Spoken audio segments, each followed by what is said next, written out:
Heute will ich ganz viel fließen lassen und dafür habe ich hier auch eine Spachtelmasse. Das ist so ein Rest, den ich hier noch habe. Ich will die Pappe benutzen und dir nochmal zeigen, was man damit machen kann. Aber vorher hole ich erstmal die Masse hier aus dem Schildchen raus, trage die mal auf, also gebe die einfach auf die Leinwand drauf. Ja, ich hatte gerade ein ganzes Bild gemalt, das trocknet dann nämlich gerade und da habe ich nur den Spachtel benutzt, hier diese Pappe. Und dann dachte ich mir eben, Mensch, schauen wir uns das doch mal an, wie das hier mit der Masse funktioniert. Ich kann die richtig gut damit über die Leinwand verteilen, aber eben auch gleichzeitig diese schönen Linien und Streifen reinziehen.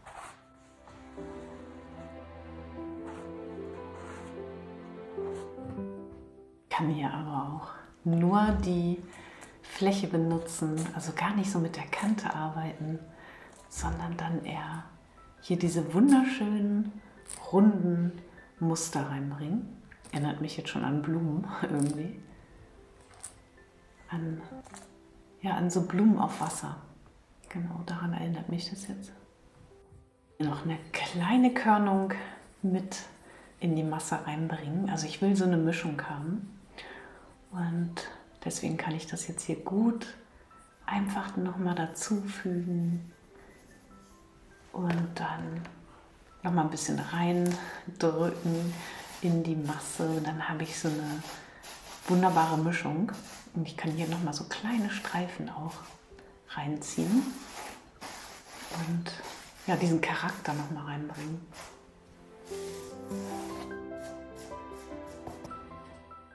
Ich habe das jetzt einmal trocknen lassen und es ist auch alles fest. Und hier sieht man sehr unterschiedliche Muster jetzt drin. Und will das jetzt schön bunt bemalen, habe hier sehr viele Farben und fange jetzt erstmal mit Orange an.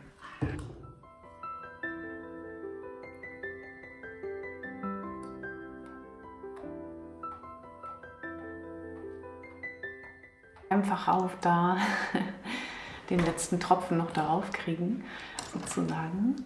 Und jetzt kann ich das schön verteilen.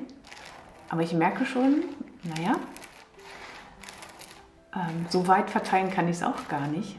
Also es geht schon schön in die Tiefen rein und du siehst, es verändert sich auch der Farbton in Gelb und Orange. Ich brauche doch noch Wasser, um die Farbe besser über die Struktur laufen zu lassen.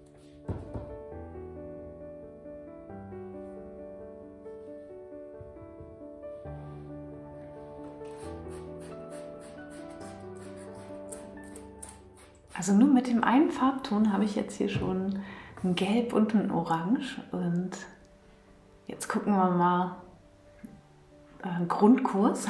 Genau, das ist eigentlich Grundkurs hier. Farben mischen. Und du siehst jetzt genau, was für Grüntöne entstehen.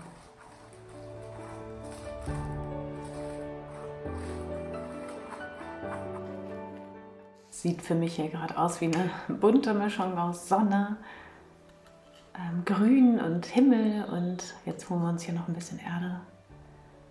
Also einfach mal den Frühling hier expressiv auf die Leinwand bringen.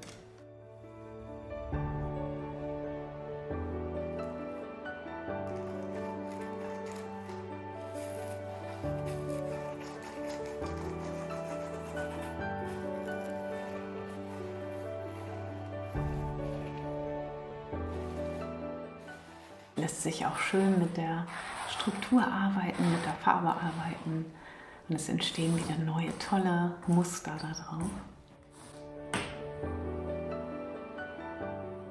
Jetzt noch mal ein bisschen weiß.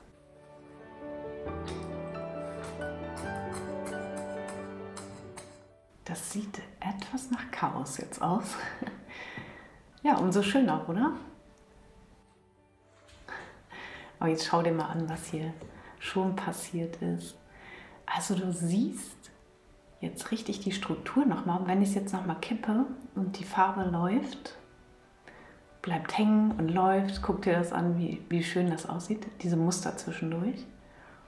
Und wenn ich jetzt noch mehr Wasser dazu gebe, verändert sich das auch wieder. Gucken wir uns das mal an.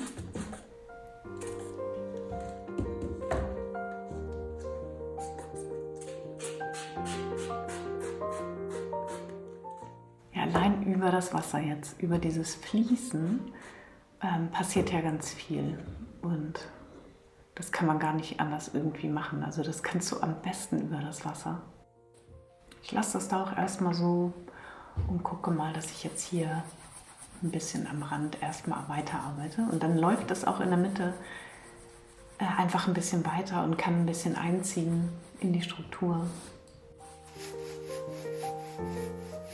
Und hier kann ich ordentlich mischen, Farben mischen. Und so entstehen wunderschöne neue Farbtöne.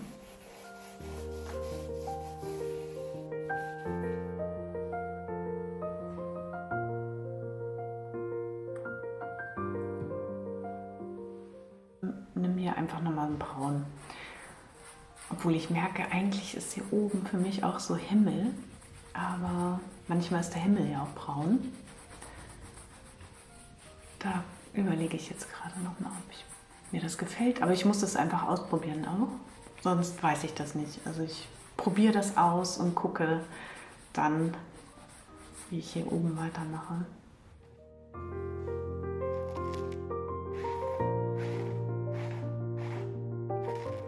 Ja, und diese wunderschöne Teigschaber, dieser Silikonspachtel, der ist einfach ideal, oder? Also ich meine, hier kann ich jetzt richtig schön die Muster wieder aus dem Untergrund rausholen.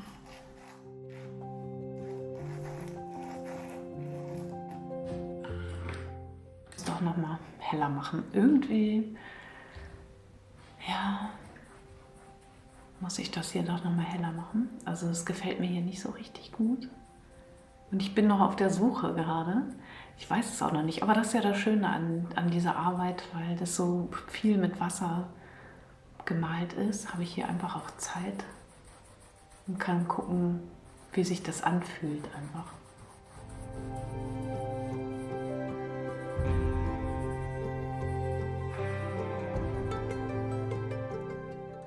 Irgendwie habe ich ja die ganze Zeit Blumen im Kopf und zu Anfang war schon dieses Muster da, das hat mich so ein bisschen an so Seerosen und Wasser erinnert. Und vielleicht gebe ich hier einfach auch nochmal sowas wie Wasser dazu. Das symbolisiert das jetzt für mich.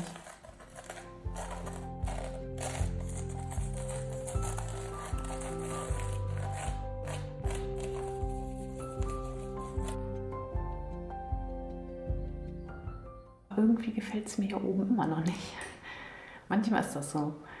Da weiß man nicht, woran es liegt. Ob es der Farbton ist oder ich weiß nicht. Ich gebe hier noch mal was rüber.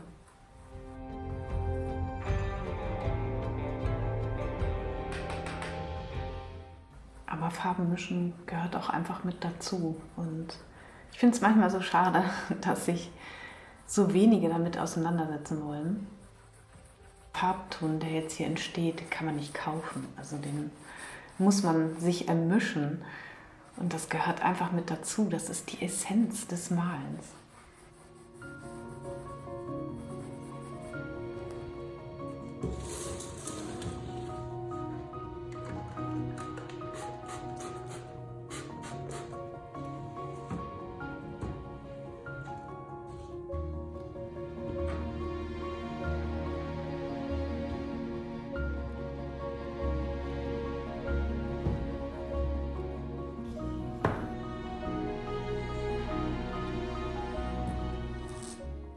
Oh ja, jetzt ist hier nochmal richtig schön was passiert. Also diese wunderschönen Verläufe hier und wie die dann auch wieder die Struktur betonen.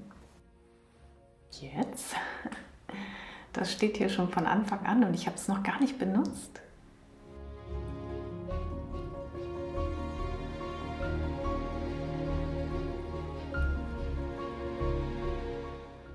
Schräg rausschmeißen. Es macht einfach so viel Spaß. Es hat so auf seinen Auftritt gewartet. Und Palettenmesser natürlich jetzt richtig sauber machen. Ja, es nimmt schon die Farbe auf. Einfach ein bisschen vorsichtiger verteilen. Und dem Ganzen auch Zeit lassen, weil schau mal hier, wie schön das hier aussieht. Also ruhig schön langsam arbeiten.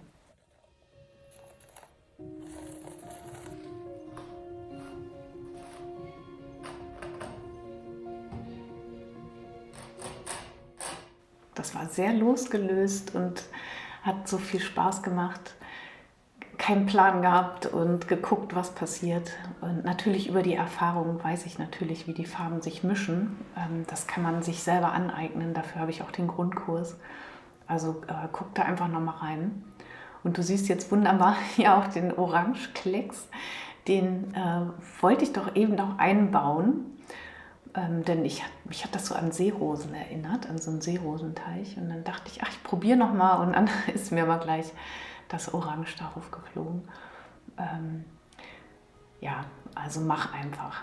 Guck, was entsteht und lass es fließen, lass einfach los und ja, hab Spaß.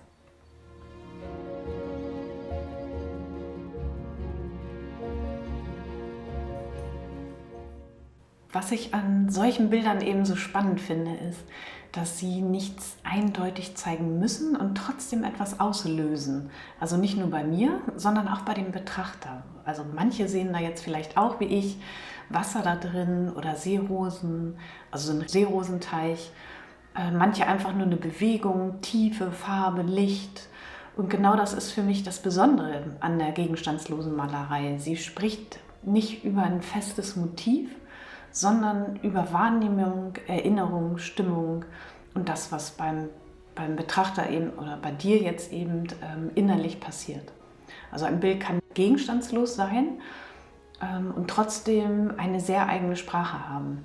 Nicht, weil es etwas abbildet, das wir sofort erkennen, sondern weil Farben, Flächen, Spuren, Kontraste etwas in uns anstoßen. Und jeder Blick darauf ist ein bisschen anders. Jeder Betrachter bringt so sein eigenes mit hinein. Und genau darum geht es auch in meinem neuen Buch, um innere Räume, Kunst als Sprache und um die Frage, was ein Bild eigentlich mit uns macht. Nicht nur beim Malen, sondern auch beim Anschauen. Also wenn dich das interessiert, schau gerne unter das Video. Dort findest du weitere Informationen. Danke dir fürs Zuhören, danke fürs Sein hier auf meinem Kanal. Du bereicherst das alles, du machst es möglich. Danke daher für dein Like, für deinen Kommentar. Ich freue mich, dass ihr immer mitgeht in diesem Prozess und ja, das spürt, was beim Malen eben auch passiert. Also danke dir und hab einen ganz schönen Sonntag. Mach's gut, tschüss.